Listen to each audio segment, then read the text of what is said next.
Hello and welcome back to Handheld Computing.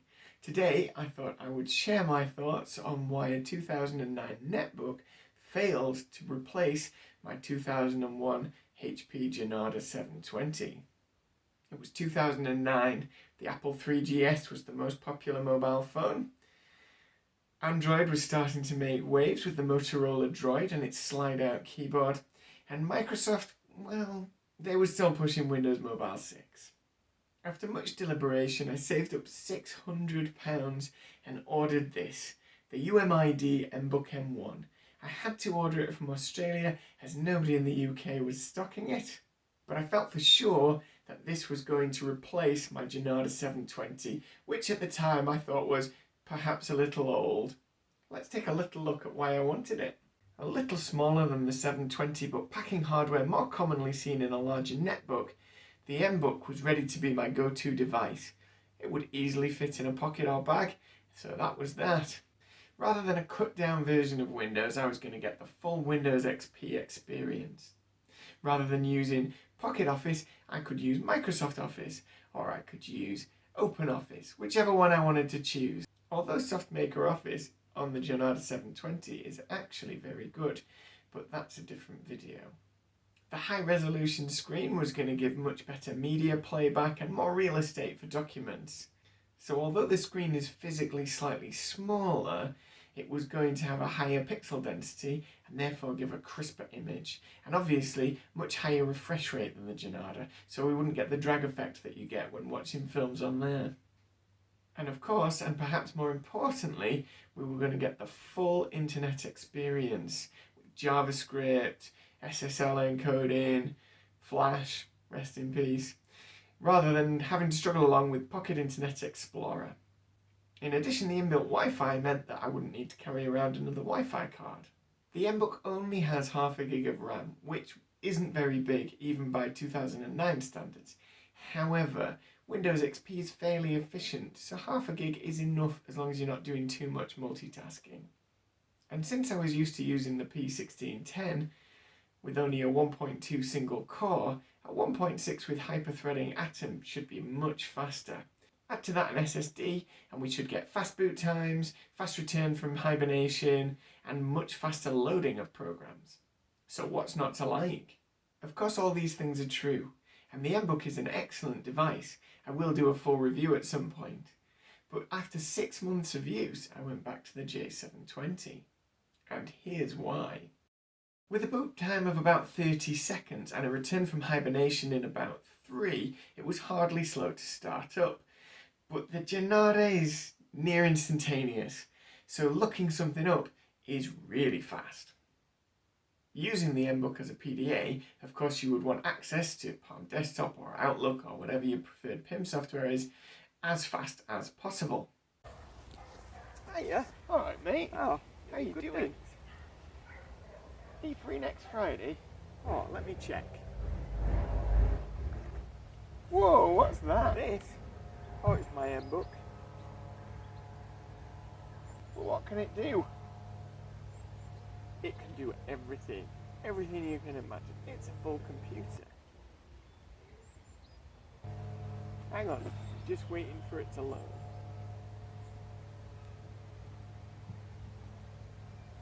Bear with. Have you found it yet? Just a second, we're into Windows.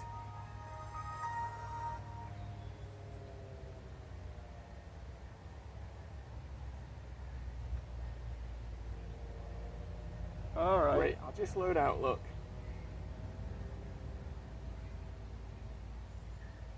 Yeah, I'm free, man. Great, let's do that then. Sweet.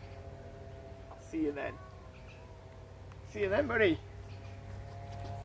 There is another issue with the speed of access. The SSD appears to have quite a small cache, so it often runs out of space and you have to wait while it finishes doing its read-write operations.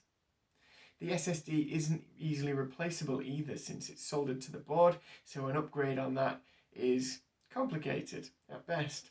While internet on the go is handy, In 2009 it was far from ubiquitous and seemed like it wasn't that necessary. I used to collect my emails in the morning on Mpop. I would then write my email responses during the day and send them back when I got home and back on the Wi-Fi. If there was anything urgent I needed, I could always ask Google, but data then was very expensive, so you wouldn't be using it to stream films when you were out and about. The Mbook has a battery which will last 6 hours on a single charge, depending what you're doing. If you're browsing the internet or you're doing any heavy processing, it soon drops down to 4 or sometimes slightly less. So while that wouldn't be an issue for most tasks, as I don't spend all day on my Jornada or on the Mbook or any other portable device, there is a small issue with Atom processors from this period. They tended to leak power. So over about 12 hours you lose 10% of the battery, which means that over a week it goes dead. And on the Mbook, unfortunately, it goes below the minimum voltage requirement for the battery packs, which is why I have a black battery pack, as my other one got ruined. And when I attempted a resell, well, let's just say it didn't go very well. The Jornada, on the other hand, even though it's 20 years old and that battery is 20 years old, is still quite happy to sit around for up to 2 weeks, after which it'll turn on, give you a bit of a battery warning, but you'll probably still get half an hour usage. And a couple of people have reported that putting new batteries in the pack on the Jornada can give over 16 hours of continuous use. So when it comes to battery life, the Jornada wins hands down. The absence of an inbuilt headphone jack means you have to use their proprietary headphones, which don't sound great, or you've got to use a dongle to plug your headphones into. This is annoying as it's just another dongle to carry around. And the same goes for the non-full size USB port, although both of these issues were rectified in the M2. When it comes to dongles, less is definitely more. As you can imagine, I am very used to working on small keyboards. After all, I have a channel called Handheld Computing. You should probably subscribe. And while the keyboard on the Mbook offers good travel and a nice resistance on key presses, the lack of dimples and the slight size difference make a huge change in terms of how fast you can type on the Mbook versus the J720. This might not be the experience for everyone, but while writing the script on the Mbook, I did find it quite tedious compared to using the J720, which is what I normally use. Okay, here's the biggie.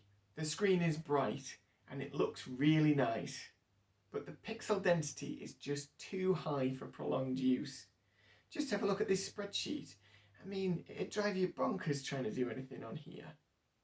So while there's a lot more scrolling around on the Jornada on a big spreadsheet, it's a lot easier on the eyes, and the menus are actually legible without using a magnifier. Windows XP just isn't optimised for a touchscreen, and certainly not a touchscreen of this size. It can make it difficult to select program icons, to move things around, and pressing and holding in order to get a right click is a real pain. Again, these things were rectified on the M2 and the later BZ where they added a mouse. But it just works so well on the Jornada, and everything's optimised for a stylus, and there's an Alt key so you can do a right click.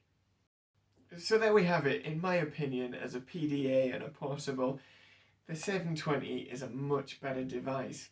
But it does depend a lot on what you use your device for, and of course the Mbook has some great features and is a full computer if that's what you need, albeit running Windows XP. It was truly groundbreaking at the time, being the smallest commercially available computer, and perhaps sparking the UMPC revolution of the late 2009, early 2010s.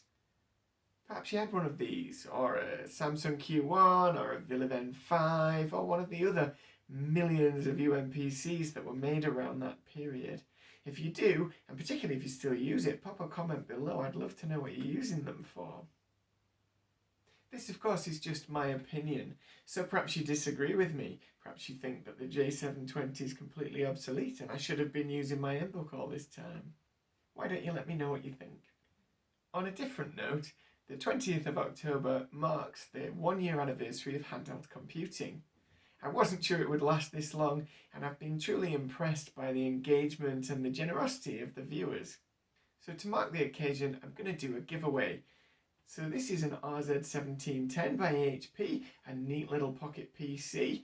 It's got a headphone jack, take note Apple, and an SD card slot, as well as infrared. So I'm going to supply it with a cradle and some software on an SD card. I've put a new battery in it and made sure everything is working. It came as part of a job lot that I bought during the lockdown last year, but that's a story for another day. So I have about 4 of these. So if you haven't subscribed yet, what's stopping you? If you've enjoyed the video, a like would be nice. And don't forget to ring that notification bell so you don't miss the next video. I'll see you next time. My name's Hugh. This is Handheld Computing. Thanks for watching.